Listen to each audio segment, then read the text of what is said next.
ओम शांति। ओम शांति। ओम शांति। ओम शांति। ओम शांति। ओम शांति। 11/11/2025 11 नवंबर 2025 है आज। और आज की मुरली में बाबा की विशेष 3 शिक्षाएं हैं कि एक तो बाबा की याद में रहना है, दूसरा खुशी में रहना है और तीसरा माया जीत बनना है। तो पूरा दिन बाबा की याद में रहें, पूरा दिन हम खुशी में रहें और पूरा दिन माया के ऊपर जीत प्राप्त कर सके, उसके लिए आज टाइम टेबल तैयार हुआ है मुरली के आधार पर।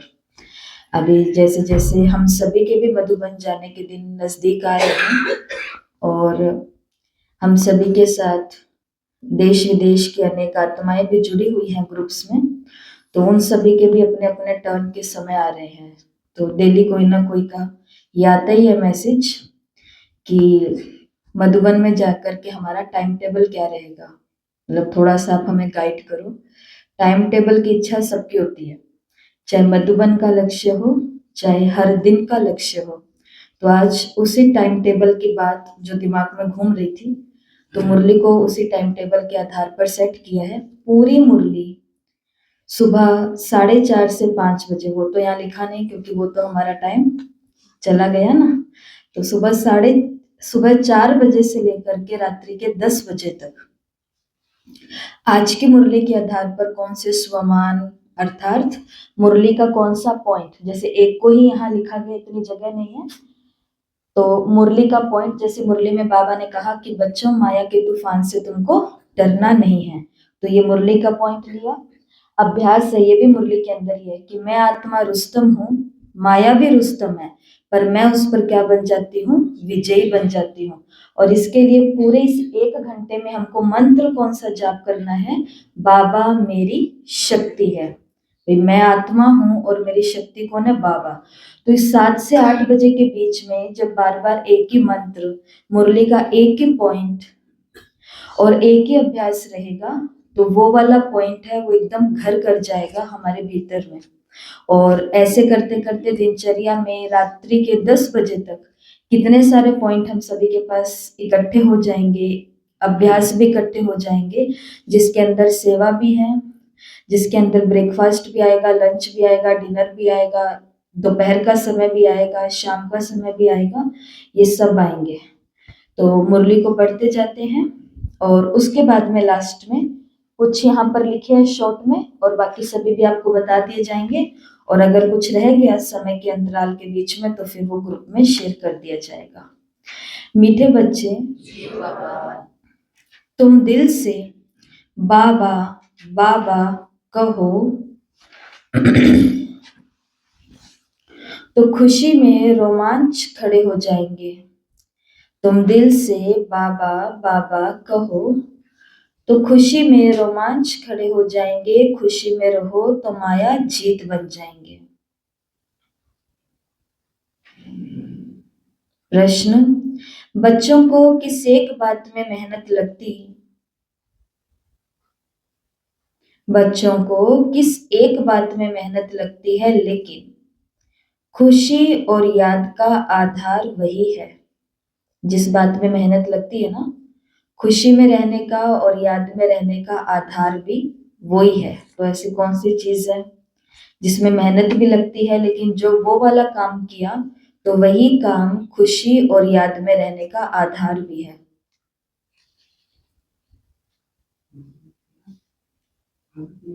बाबा की याद, पर यहाँ पर आया खुशी और याद में रहने का आधार है। बाबा की याद में रहने का और खुशी में रहने का वो आधार है। पहले वो काम करना पड़ेगा, तब हम खुशी में भी रहेंगे और याद में भी रहेंगे। सर्विस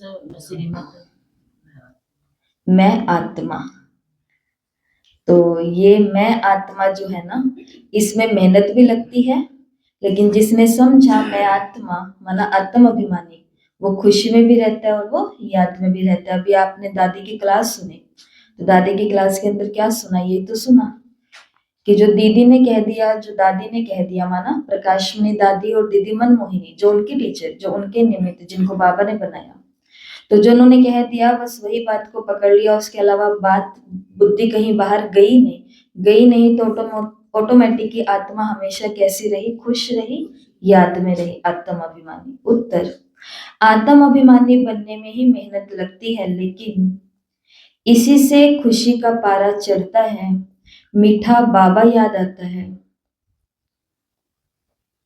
माया तुम्हें देह अभिमान में लाती रहेगी, रुस्तम से रुस्तम होकर लड़ेगी, इसमें मूंझना नहीं है। बाबा कहते बच्चे माया के तूफानों से डरो मत, सिर्फ कर्म इंद्रियों से कोई विकर्म नहीं करो। ओम शांति। रूहानी बाप रूहानी बच्चों को समझा रहे हैं, वह शिक्षा दे रहे हैं, पढ़ा रहे हैं।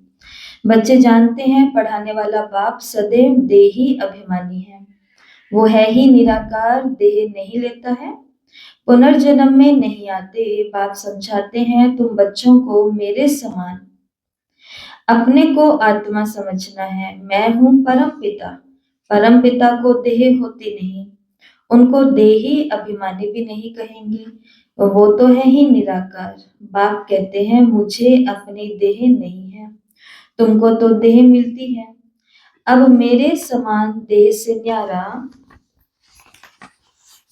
होकर अपने को आत्मा समझो। अगर विश्व का मालिक बनना है तो, और कोई डिफिकल्ट बात नहीं है। अगर बनना है तो बाबा ने कहा ऐसा समझना है, बाकी अगर बनना नहीं है तो ये वाली मेहनत करने की कोई भी आवश्यकता नहीं है। लेकिन हमें तो बनना है ना, बनना है कि नहीं बनना? तो बनना है तो बाबा ने कहा बस अभी तक एक ही पॉइंट पर मुरली चल रही है और वो है बाबा के समान देह से न्यारा अपने को आत्मा समझो। बाप कहते हैं देह अभिमान को छोड़ मेरे समान बनो, सदैव बुद्धि में याद रहे हम आत्मा हैं, हमको बाबा पढ़ा रहे हैं।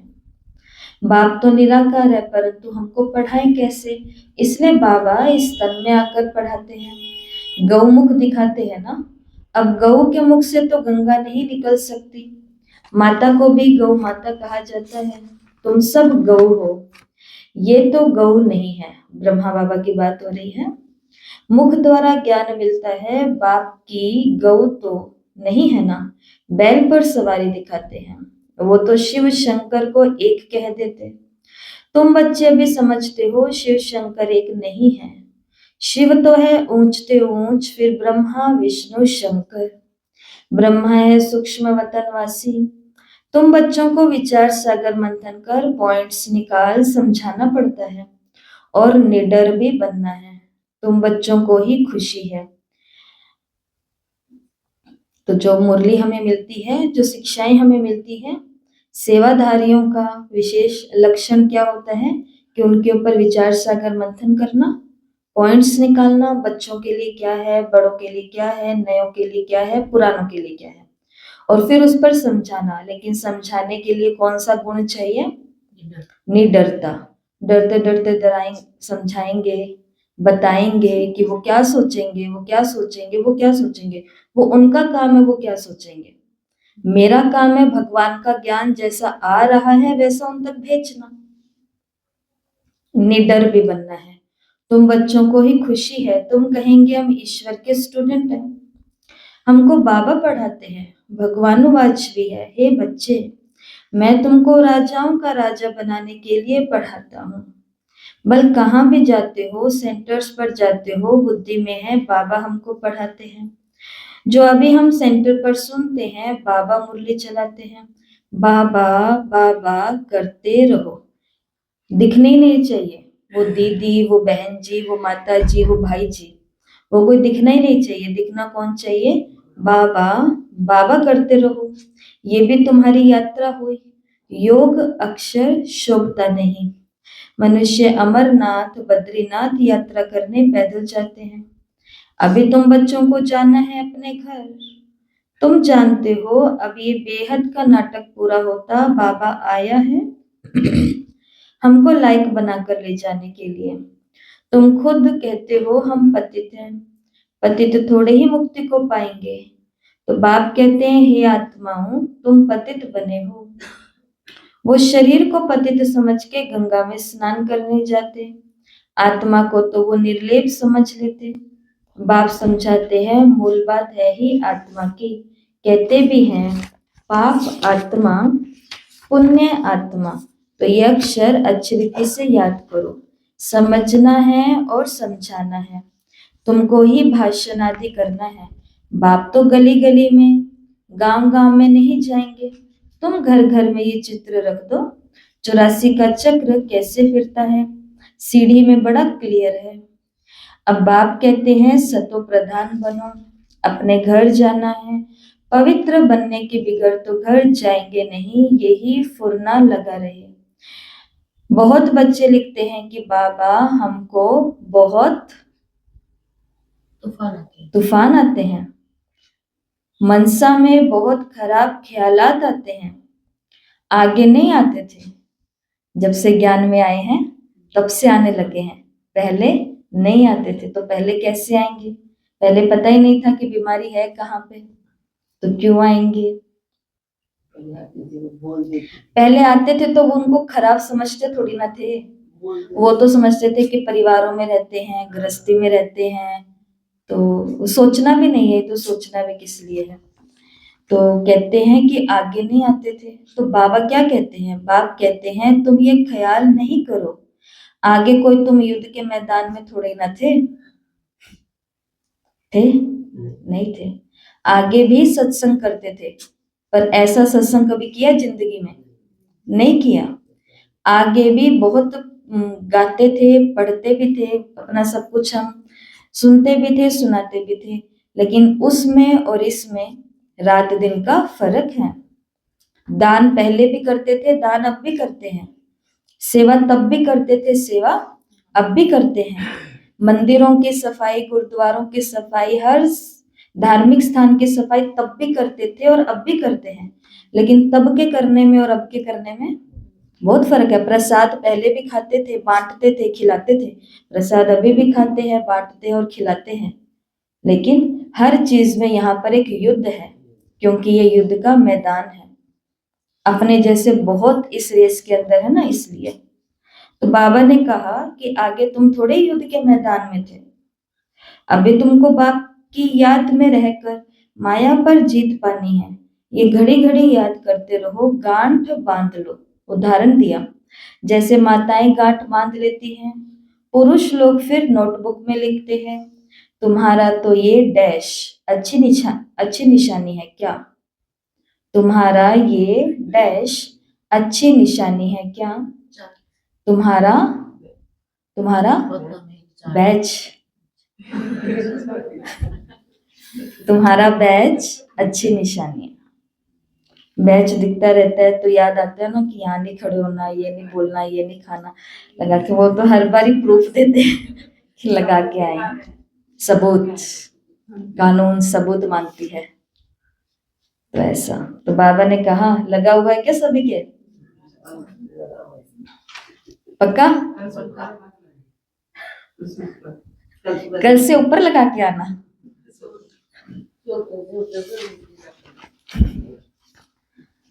तो बाबा ने कहा ये निशानी है। बैच हमारे लिए गांठ है, जो गांठ माताएं बांधती हैं। बैच हमारे लिए पुरुष लोगों का नोटबुक है, जिसके ऊपर वो सब लिखते हैं। हम प्रिंस बनते हैं, ये है ही बेगर टू प्रिंस बनने की गॉडली यूनिवर्सिटी। तुम प्रिंस थे ना, श्री कृष्ण वर्ल्ड का प्रिंस था, जैसे इंग्लैंड का भी प्रिंस ऑफ वेल्स कहा जाता है। ये है हद, वो है हद की बातें। राधे कृष्ण तो बहुत नामी गिरामी है, स्वर्ग के प्रिंस प्रिंसेस थे ना, इसलिए तो उनको सभी प्यार करते हैं। श्री कृष्ण को तो बहुत प्यार करते हैं, करना तो दोनों को चाहिए। पहले तो राधे को करना चाहिए, परंतु बच्चे पर जास्ती प्यार रहता है क्योंकि वो वारिस बनता है। स्त्री का भी पति पर प्यार रहता है। पति के लिए कहते हैं कि ये तुम्हारा गुरु ईश्वर है। स्त्री के लिए तो ऐसे नहीं कहेंगे। सतयुग में तो माताओं की महिमा है, पहले लक्ष्मी फिर नारायण। तो अम्बा का कितना रिगार्ड रखते हैं, ब्रह्मा की बेटी है। तो ये भी कहाँ से शुरू हुआ? संगम से। संगम में मम्मा को बाबा ने आगे रखा, संगम में ब्रह्मा कुमारियों को बाबा ने आगे रखा, मातृ शक्ति को आगे रखा। तो उसकी यादगार फिर सतयुग में चली। ब्रह्मा का इतना नहीं, ब्रह्मा का मंदिर अजमेर में है। जहाँ मेले आदि लगते हैं, अम्बा के भी मेले लगते हैं। वास्तव में ये सब मेले हैं मेला बनाने के लिए। तुम्हारा ये मेला है स्वच्छ बनने का। स्वच्छ बनने के लिए तुमको स्वच्छ बाप को याद करना है। पानी से कोई पाप नाश नहीं होते। इन गीता में भी भगवान वाच है मन मनाभ। आदि और अंत में ये अक्षर है। तुम बच्चे जानते हो हमने पहले पहले भक्ति शुरू की है। सतो प्रधान भक्ति से सतो रजो तमो भक्ति होती है। अभी देखो मिट्टी पत्थर आदि सबकी करते, ये सब है अंधश्रद्धा। इस समय तुम संगम पर बैठे हो, ये उल्टा झाड़ है, ऊपर में बीज है। बाप कहते हैं, इस मनुष्य सृष्टि का बीज रचता मैं हूं। अभी नई दुनिया की स्थापना कर रहे हैं, सैंपलिंग लगती है ना, झाड़ के पुराने पत्ते झड़ जाते हैं, नए नए पत्ते निकलते हैं। अभी बाप देवी देवता धर्म की स्थापना कर रहे हैं। बहुत पत्ते हैं जो मिक्स हो गए हैं, अपने को हिंदू कहलाते हैं। वास्तव में हिंदू है ही आदि सनातन देवी देवता धर्म वाले। हिंदुस्तान का वास्तव में नाम है भारत, जहां देवताएं रहते हैं। और किसी देश का नाम नहीं बदलता, इनका नाम बदलता है, हिंदुस्तान कह देते हैं। बोधी लोग ऐसे नहीं कहेंगे कि हमारा धर्म जापानी या चीनी है, वो तो अपने धर्म को बोधी ही कहेंगे। तुम्हारे में कोई भी अपने को आदि सनातन देवी देवता धर्म का नहीं कहते। अगर कोई कहे तो बोलो वो धर्म कब और किसने स्थापन किया, तो कुछ भी बता नहीं सकेंगे। कल्प की आयु ही लंबी चौड़ी करती है, इसको कहा जाता है अज्ञान अंधेरा। एक तो अपने धर्म का पता नहीं, और दूसरा लक्ष्मी नारायण के राज्य को भी बड़ा दूर ले गए, इसलिए घोर अंधियारा कहा जाता है। ज्ञान और अज्ञान में कितना फर्क है। ज्ञान सागर है शिव बाबा, उनसे जैसे एक लोटा देते हैं। सिर्फ किसको ये सुनाओ कि शिव बाबा को याद करो तो विकर्म विनाश होंगे। ये जैसे कि चुल्लू पानी हुआ ना, चुल्लू पानी किसको कहते हैं, ये जो इसके अंदर आ जाए, बोलते हैं ना उदाहरण कि चुल्लू भर पानी में डूब मरो, माना कि एकदम मतलब जार शर्मसार जिसको बोलते हैं। तो बाबा ने कहा, बाबा तो क्या है, सागर है ज्ञान का, और उसमें से एक लोटा बोला बाबा ने और चुल्लू भर बोला। कौन सा ज्ञान है जो सबको देना है? शिव बाबा को याद करो तो विकर्म विनाश होंगे। भगवान को याद करो, ऊपर वाले को याद करो, निराकार को याद करो, जैसे भी हम बताना चाहें। तो ये जैसे कि चुल्लू पानी हुआ ना, कोई तो स्नान करते हैं और कोई घड़ा भर ले जाते हैं, कुछ छोटी छोटी लोटी ले जाते हैं, रोज एक बूंद मटके में डाल देते हैं, उनको ज्ञान जल समझ पीते हैं। विलायत में भी वैष्णव लोग गंगा जल के घड़े भरकर ले जाते हैं, फिर मंगाते रहते हैं। अब ये तो सारा पानी पहाड़ों से आता है, ऊपर से भी पानी गिराते हैं। आजकल देखो मकान में भी कितने ऊंचे 100 मंजिल तक बनाते हैं। सत्युग में तो ऐसा नहीं होगा, वहां तो तुमको जमीन इतनी मिलती है बात मत पूछो। यहाँ रहने के लिए जमीन नहीं है, इसलिए इतनी मंजिल बनाते हैं। वहां अनाज भी अथाह पैदा होता है। जैसे अमेरिका में बहुत अनाज होता है तो जला देते हैं। यह है मृत्यु लोक और वो है अमर लोक। आधा कल्प तुम सुख में रहते हो, काल अंदर घुस न सके। इस पर भी एक कथा है, यह है बेहद का भाग। बेहद की बातों से फिर हद की कथाएं बैठ बनाई है। ग्रंथ पहले कितना छोटा था, अब तो कितना बड़ा कर दिया है। शिव बाबा कितना छोटा है और उनकी प्रतिमा कितनी बड़ी बना दी है। बुद्ध के चित्र, पांडवों के चित्र बड़े बड़े लंबे बनाए हैं, ऐसे तो कोई होता नहीं है। तो तुम बच्चों का ये एम ऑब्जेक्ट का चित्र घर घर में रखना चाहिए। हम पढ़कर ये बन रहे हैं, फिर रोना थोड़ी चाहिए। जो रोते हैं वो खोते हैं। क्या खोते हैं? और खोते किसको बोला जाता है पंजाब में? पागल को खोते हैं। शिव बाबा कहते हैं, अब देखो मुरली के अंदर ऐसा कुछ नहीं आया, पहले कुछ भी नहीं आया, मुरली अलग ही दिशा में चल रही है, अलग ही लहर है ज्ञान सागर शिव बाबा की। और ऑटोमेटिक ही बाबा ने बीच में क्या बोल दिया कि एम ऑब्जेक्ट का चित्र अपने अपने घर घर में रखो और देखो कि हम पढ़ करके ये बन रहे हैं। और फिर बाबा ने कहा कि फिर तुमको रोना क्यों चाहिए, जो रोते हैं वो खोते हैं, देह अभिमान में आ जाते हैं। तुम बच्चों को आत्म अभिमानी बनना है, इसमें मेहनत लगती है, आत्म अभिमानी बनने से ही खुशी का पारा चढ़ता है। मीठा बाबा याद आता है, बाबा से हम स्वर्ग का वर्षा ले रहे हैं। बाबा हमको इस भाग्यशाली रथ में आकर के पढ़ाते हैं, रात दिन बाबा बाबा याद करते रहो। भक्ति में बोलते हैं, देखा है ना आपने, माला के अंदर उस बैग के अंदर हाथ होता है और माला को जपते रहते हैं। इतना नशा, इतना नशा। वो कहते हैं कि हमको ये मिले किस लिए है।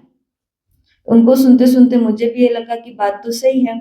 अब हमको ये हाथ और ये सब चीजें मिले किसके लिए है? अगर इनको काम दे दिया जाए, जैसे अंगुली के ऊपर भी तो माला होती है ना, हम लोग ऐसे तो करते थे, माला लेके कौन बैठता था? हर समय तो नहीं बैठ सकते कहीं पर भी। तो ये ही हमारी माला थी। इसको इतनी बारी करेंगे, 12 को 15 बारी करेंगे, 108 की माला हो जाएगी। तो सही बात है, हमको भी थोड़ा थोड़ा, जैसे एक बहन आए और वो बोलते कि सारा ज्ञान है, सब कुछ है, लेकिन वो नशा ही नहीं आ रहा, वो जो आना चाहिए था, वो जो शुरू शुरू में था, वो हो नहीं रहा। तो फिर हमने उनको बोला ऐसे ही कि थोड़ा सा हमको फिर से भगत बनना पड़ेगा। शिव बाबा का ज्ञानी तू बच्चा तो बना, अभी थोड़ा सा भगत बच्चा बनना पड़ेगा। मतलब कि फिर मेरे को लगा कि सच में ये कोई भगत ही ना समझ ले कि वही बनना पड़ेगा। फिर उनको समझाया, जो आपको भी क्लास में समझाया था एक बारी, क्योंकि हम ये अनुभव करते हैं इसलिए बताया था कि 2 बातें, विवेक और भावना। विवेक हमारे अंदर बहुत आ गया, मतलब ज्ञान हमारे अंदर बहुत आ गया है, लेकिन भावनाएं कम कम कम कम कम। और भक्ति के अंदर विवेक और ज्ञान इतना नहीं होता था, लेकिन क्या होती थी? भावना होती थी। बताओ, जिनके पास गोपाल होता है भक्ति के अंदर, हमने देखा कि उसको जो भी खिलाते थे, कुछ भी करते थे, मतलब कि सर्दियों के अंदर बाजरे की रोटी घी डाल करके, शक्कर डाल के कुछ खिलाते थे, और 2 लड्डू गोपाल वाले आपस में मिलते थे तो उनको बताते थे कि देखो हमारे वाला को हम ये खिलाते, और सामने वाला बोलता था कि आपके वाला तो मोटा मोटा लग रहा है। कोई आए तो हम भी ज्यादा बड़े तो नहीं थे ना, स्कूल कॉलेज में स्कूल वाले थे, और कोई हमसे भी बहुत छोटी उम्र की बच्ची आई थी, वो अभी गोपाल को लेके आई थी हमारे पास। गोपाल थोड़ा पुराना हो गया था, बड़ा हो गया था, कुछ 5-6 साल बड़ा था।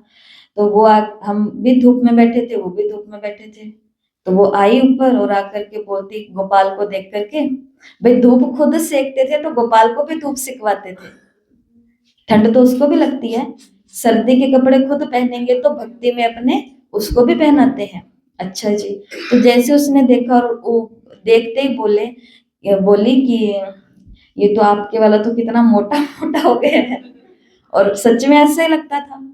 तो वहां पे ज्ञान कहाँ था हमारे अंदर, विवेक कहाँ था कि सच में कोई मूर्ति खा थोड़ी ना रही है, सच में कुछ हो थोड़ी ना रहा है। परंतु वो हाथ से किसी के, एक बारी कोई आए हुए थे रिश्तेदार, उनके हाथ से वो गिर गया, उनके पास है ही नहीं, क्योंकि जैन धर्म के अंदर मूर्ति पूजा ही नहीं है, तो ये लड्डू गोपाल और ये कहाँ से आएगा? पर बाबा को हमारी भक्ति पूरी करवानी थी ना, क्योंकि देवकुल की आत्मा है, तो चाहे जैन धर्म में चली गई है, तो वो भक्ति पूरी होते होते सब कुछ हुआ है। तो कोई रिश्तेदार आए, उनको पता ही नहीं लड्डू गोपाल क्या, उनके लिए तो गुड्डे के जैसा है। उनको बोला कि इनके कपड़े चेंज करने हैं, कपड़े चेंज करने के लिए बोला, तो उनके हाथ से वो गिर गया। उनके हाथ से गिर गया तो अंदर में क्या हुआ, हमको बहुत, सभी को अनुभव है ना, अंदर में बहुत दुख हुआ। दुख हुआ तो रात को उसके थोड़ी सी मालिश भी करी तेल की। वहां पे अपने अंदर ज्ञान कुछ नहीं है, लेकिन भावना का है ऊपर। तो कभी हमने शिकायत की भक्ति के अंदर कि भगवान तेरी याद आती नहीं है, वो नशा रहता नहीं है, वो खुशी रहती नहीं है। अब यहाँ आकर के ऐसा क्या हो गया, यहाँ आकर के यही प्रॉब्लम हमारे साथ हो गई है कि हम ज्ञान में तो बाबा के भी बाप बन गए हैं। भगवान को कहते हैं कि बाबा भी मेरा ड्रामा में पार्ट ऐसा है, जिस भगवान ने मेरे को ड्रामा सिखाया उसको मैं बैठ करके सिखा रही हूँ कि ड्रामा ऐसा है। तो यहाँ पर ज्ञान में हम बहुत तेज हो गए हैं, लेकिन भावनाओं में, उधर हमारी गुरु के प्रति क्या भावना होती थी, उधर हमारी सेवा के प्रति क्या भावना होती थी। मतलब कोई हमें कहे तो सही कि मंदिर की ये सफाई करो, और उसके बाद कुछ नहीं सोचता था। उसके बाद तो उड़ते थे ऐसे और सबको बताते थे कि आज तो मुझे कहा, मुझे बहुत सारी चीजें हैं। तो उस बहन जी को हमने यही बोला कि थोड़ी सी अंदर का ये वाली भावना को बाहर लेकर के आओ, और फिर अमृत वेले जब उठोगे तो वो ज्ञानी बन करके नहीं, बाबा का बच्चा बन करके उठोगे। नहीं तो अमृत वेला भी किसके आधार पर करते हैं? टू मच ज्ञान के आधार पर। टू मच ज्ञान नहीं चाहिए, भावना चाहिए, थोड़ी सी बैलेंस। मुरली के अंदर यही तो है। बाबा को क्या कहते हैं? बाबा ने कहा घड़ी घड़ी देह अभिमान में आ जाते हैं, तुम बच्चों को आत्म अभिमानी बनना है। मीठे बाबा को याद करना है, इसमें मेहनत लगती है। आत्म अभिमानी बनने से ही खुशी का पारा चढ़ेगा। बाबा हमको इस भाग्यशाली रथ में आकर के पढ़ाते हैं। हाँ, तो रात दिन बाबा बाबा याद करते रहो। तो मादा कल्लभ के आशिकों, भगत भगवान को याद करते हैं, भक्त अनेक।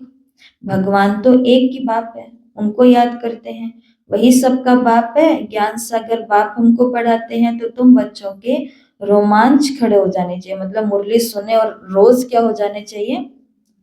रोमांच, ये रोंगटे, गूस बम्स जिसको बोलते हैं। बाबा ने कहा रोमांच खड़े हो जाने चाहिए। तूफान तो माया के आएंगे ही। बाबा कहते हैं जास्ती, सबसे जास्ती तूफान तो मुझे आते हैं। कौन सा बाबा कह रहा है? ब्रह्मा बाबा, जो जिसके नाम पर पूरी संस्था है, जो संस्था का संस्थापक है।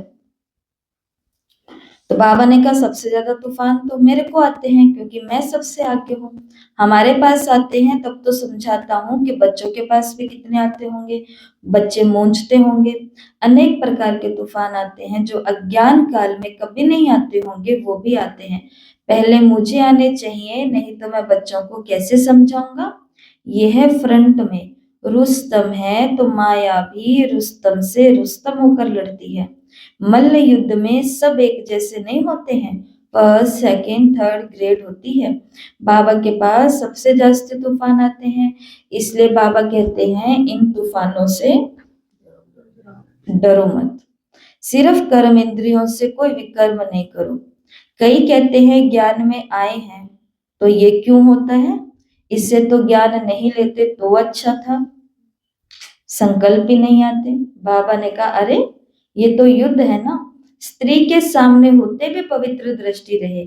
समझना है शिव बाबा के बच्चे हम भाई भाई हैं, फिर प्रजापिता ब्रह्मा की संतान हम भाई बहन हो गए हैं। फिर विकार कहाँ से आया?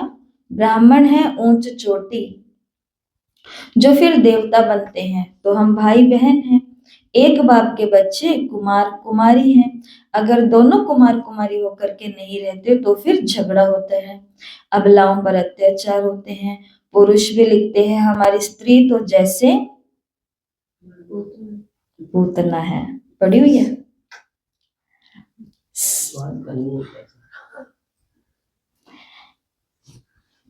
एक मोहल्ला था,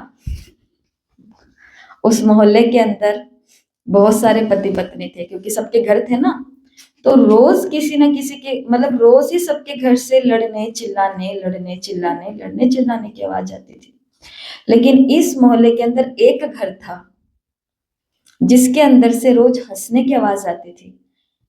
तो एक दिन सभी पति लोग उस पति को लेकर के खड़े हो गए, जिस पति का वो घर है जहां से रोज हंसने की आवाज आती है। तो सभी पतियों ने उस पति को लिया किनारे साइड में और लेकर के पूछा कि तुम ये बताओ कि तुम दोनों के झगड़े क्यों नहीं होते हैं? तुम्हारे घर से ये चिल्लाने की, ना रोने की, ना झपटने की आवाजें आती है, ना बर्तनों की आवाज आती है, हंसी की आवाजें ही क्यों आती है जब तुम ऑफिस से भी आ जाते हो या सब परिवार के साथ हो? तो वो कहता है कि बताऊं सीक्रेट, बताऊं सीक्रेट, बताऊं? तो उसने क्या कहा कि झगड़े हमारे भी बहुत होते हैं, तुमको क्या बताऊं मैं मेरे भाई, झगड़े हमारे भी बहुत होते हैं, परंतु हम दोनों ने 50-50 की डील की हुई है। 50-50 वो पूछते हैं कि 50-50 क्या होता है? तो वो बोलता है कि जब उधर दोनों की लड़ाई होती है, लड़ाई के अंदर वो बर्तन उठा लेती है, कोई सामान उठा लेती है, और जैसे ही वो गिरती है तो हमने डील की हुई है कि निशाना अगर सही जगह लग गया तो वो हंसेगी, निशाना अगर चूक गया, माना मेरे को नहीं लगा, तो मैं हंसूंगा। तो कहते 50% तो ऐसा ही होता है कि उसका निशाना लग जाता है तो वो हंसती है जोर जोर से, लेकिन 50% ऐसा भी होता है कि उसका निशाना चूक जाता है तो मैं हंसता हूँ जोर जोर से। तो कहते हैं कि भाई झगड़े होते हैं। और यही भाई शादी के 50 साल के बाद में कोर्ट के अंदर खड़ा है और जज को कह रहा है कि अब मेरे को डाइवोर्स चाहिए। जज कहता है कि 50 साल तो जिंदगी की निकाली तुमने, साथ में 50-50 का तुम्हारा फॉर्मूला ढीला पड़ गया क्या? वो कहता है कि मेरी पत्नी को निशाना लगाने की इतनी तेज प्रैक्टिस हो गई है कि एक भी निशाना नहीं चूक रहा है, तो इसके लिए अब मैं नहीं सहन कर सकता, मेरे को सेपरेट होना ही है। तो बस ऐसे ही है, ये जिंदगी ऐसे ही है, कहाँ कलेश नहीं है, कहाँ झगड़े नहीं है, कहाँ नहीं है, पर अपने बीच में 50-50 का या कुछ भी ऐसा तरीका बना करके रखो, जिंदगी निकल जाएगी बढ़िया। तो ऐसा बहुत कुछ है दुनिया में। पर बाबा ने बहुत सीरियस बात की कि अबलाओं पर क्या होते हैं, अत्याचार होते हैं, कुमार कुमारी होके नहीं रहते तो फिर झगड़े होते हैं। फिर पुरुष लिखते हैं कि हमारी स्त्री तो जैसे पूतना है, बड़ी मेहनत है, जवानों को तो और भी मेहनत होती है, और जो गंधर्वी विवाह कर इकट्ठे रहते हैं कमाल है उन्हों की, उन्हों का बहुत ऊंच पद हो सकता है, परंतु जब ऐसी अवस्था धारण करें, ज्ञान में तीखे हो जाएं, अच्छा मीठे मीठे सिकिलते बच्चों प्रति माता पिता बाप दादा का याद प्यार और गुड मॉर्निंग, रूहानी बाप की रूहानी बच्चों को नमस्ते, हम रूहानी बच्चों की रूहानी माता पिता बाप दादा को याद प्यार नमस्ते, गुड मॉर्निंग, ओम शांति, शुक्रिया बाबा शुक्रिया। धारणा के लिए मुख्य सार। पहला, माया के तूफान से डरना व मूंझना नहीं है, कंफ्यूज नहीं होना, सिर्फ ध्यान रखना है कर्मेंद्रियों से कोई विकर्म ना हो। ज्ञान सागर बाबा हमको पढ़ाते हैं, इसी खुशी में रहना है। दूसरा, सतो प्रधान बनने के लिए आत्म अभिमानी बनने की मेहनत करनी है। कीवर्ड्स के रूप में लिखो, फास्ट लिखो तो कवर होगा। सतो प्रधान बनने के लिए आत्म अभिमान्य बनने की मेहनत करनी है, ज्ञान का विचार सागर मंथन करना है, याद की यात्रा में रहना है। वरदान, शुभ चिंतन द्वारा ज्ञान सागर में समाने वाले अतीन्द्रिय सुख के अनुभवी भव। शुभ चिंतन द्वारा ज्ञान सागर में समाने वाले अतीन्द्रिय सुख के अनुभवी भव। जैसे सागर के अंदर रहने वाले जीव जंतु सागर में समाये हुए हैं, बाहर नहीं निकलना चाहते। मछली भी पानी के अंदर रहती है, सागर व पानी ही उसका संसार है। ऐसे आप बच्चे भी शुभ चिंतन द्वारा ज्ञान सागर बाप में सदा समाये रहो। जब तक सागर में समाने का अनुभव नहीं किया, तब तक अतीन्द्रिय सुख के झूले में झूलने का, सदा हर्षित रहने का अनुभव नहीं कर सकेंगे।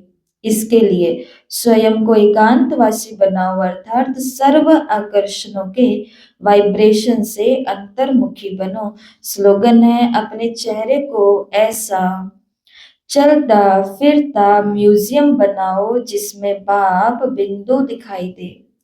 अपने चेहरे को ऐसा चलता फिरता म्यूजियम बनाओ जिसमें बाप बिंदु दिखाई दे। अव्यक्त इशारे हैं, अपने को शरीर के बंधन से न्यारा बनाने के लिए अवतार समझो। अवतार हूं, इस समृद्धि से इस शरीर का आधार लेकर कर्म करो, लेकिन कर्तापन के भान से न्यारे होकर कर्म करो। मैंने किया, मैं करता हूँ, इस संकल्प को भी समर्पित कर दो, तो कर्म के बंधनों में बंधेंगे नहीं, देह में होते भी विदेही अवस्था का अनुभव करेंगे। तो ये आज की मुरली है और इस मुरली में ज्ञान की बहुत सारी बातें हैं, पर हम सारी अभ्यास की बातें उठाएंगे। तो अभी 2 मिनट के अंदर आपको बस सिर्फ बोल के बताऊंगी, ग्रुप में सब कुछ आ जाएगा। बोल के भी सिर्फ मंत्र या अभ्यास ही बताऊंगी। जैसे अभी 8 बज जाएंगे, अभी आपको यहाँ पे क्या लिखा हुआ है, 7 बजे की मुरली वालों के लिए। तो 7 से 8 के बीच में क्या अभ्यास करना है, बाबा के पॉइंट, माया के तूफान से डरो मत अभ्यास है, रुस्तम से रुस्तम होकर के लड़ेगी पर मैं विजयी हूँ, और मंत्र कौन सा है, बाबा मेरी शक्ति है मैं आत्मा हूँ। ठीक है, जैसा भी। इसके बाद में फिर 8 से 9 का समय आएगा, जहाँ पर हमारा ब्रेकफास्ट होता है, फैमिली टाइम होता है, ये सब कुछ होता है।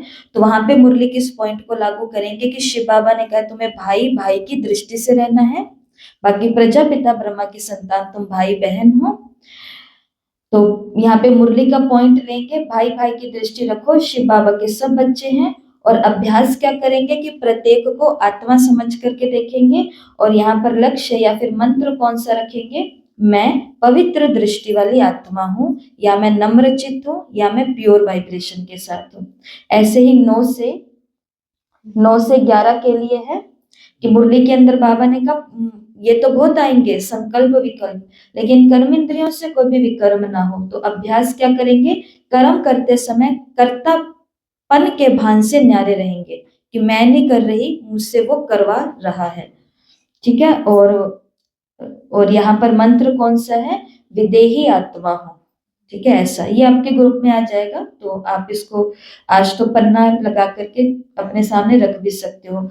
फिर 11 से 12 के लिए है, 12 से 2 के लिए, 2 से 4 के लिए, 4 से 6 के लिए है, 6 से 7 के लिए है, और फिर उसके बाद में रात के लिए जैसे रात्रि 9:30 बजे तक, 8:30 से 9:30 बजे तक है, मैं अवतार हूँ। और बार बार अभ्यास करना है कि मैं ज्ञान सागर में समा रही हूँ, मैं ज्ञान सागर बाबा में समा रही हूँ। और रात को आत्म अभिमानी स्थिति का अनुभव करना और चेक करना है कि आज पूरा दिन मेरी स्थिति खुशी में रही या नहीं रही। तो ये सारा टाइम टेबल बन करके आपके ग्रुप में आज भेज दिया जाएगा। ठीक है, और सभी को कल भी कहा था, पर कल वो अव्यक्त मुरली वाले ग्रुप में केवल कहा था, तो हो सकता है सभी ने ध्यान ना दिया हो। आज फिर से रिपीट करती हूँ कि आने वाली 19 नवंबर 2025 को अव्यक्त मुरलियों की भट्टी को पूरा 1 साल कंप्लीट होने वाला। 1970 के मुरलियों से शुरुआत हुई थी, और जो कि अब नवंबर तक आते आते 82 तक की मुरलियां कंप्लीट हो जाएंगी। तो इस पूरी की पूरी यात्रा में कोई किसी भी तरीके से जुड़ा हुआ है कंटिन्यू, चाहे टेस्ट देना है, चाहे होमवर्क करना है, चाहे केवल मुरली का अध्ययन करना है, चाहे केवल रिकॉर्डिंग को सुनना है, या फिर सब कुछ करना है होमवर्क आदि। तो कोई किसी भी तरीके से जुड़ा हुआ है, जैसे कल लोगों ने अपना भेजा, तो उनको आज अपना नाम भेजना है और अपना शहर का नाम भेजना है। जैसे कईयों ने मुझे कॉन्टेक्ट नंबर भेजे, तो फिर मैंने उनको बोला कि कॉन्टेक्ट नंबर यहाँ से हटाओ, ग्रुप में केवल अपना नाम और अपने शहर का नाम भेजो। तो उनके लिए फिर कुछ सोचा हुआ है। 19 नवंबर 2025 को एक उसमें ग्रुप में, रूहानी फरिश्ते अव्यक्त मुरली वाले ग्रुप में, लिख नहीं सकते तो वो बोल के भेज देना, मैं सुन लूंगी। ठीक है, और ऐसा नहीं सोचना कि हम सब कुछ तो कर ही नहीं रहे, सब कुछ के लिए नहीं है। यात्रा शुरू की थी, ऐसा होता है, सभी के साथ होता है। जिस जोश के साथ शुरू किया था, हो सकता है बीच में बहुत सारी चीजें आई हैं, शरीर आया है, शादी भी आई हैं, इंटरनेट आया, मोबाइल खराब हो गया, बहुतों का बहुत कुछ हो जाता है, तो कुछ कुछ रह जाता है, पर कोई बात नहीं। लेकिन कंटिन्यू हम अव्यक्त मुरली की भट्टी के साथ किसी भी तरीके से जुड़े हुए हैं, तो फिर उनको आज में ये काम करना पड़ेगा। कल में कईयों ने भेज दिए, आज बचे हुए लोग भी भेज देना। ठीक है, ओम शांति। और आज का स्वमान आया हुआ है, तो 1 मिनट में आपको बता देती हूँ। आज का स्वमान जिसका 21 बारी सभी को अभ्यास करना है लिखत में, और वो है मैं अवतरित आत्मा हूँ, मैं अवतरित आत्मा हूं।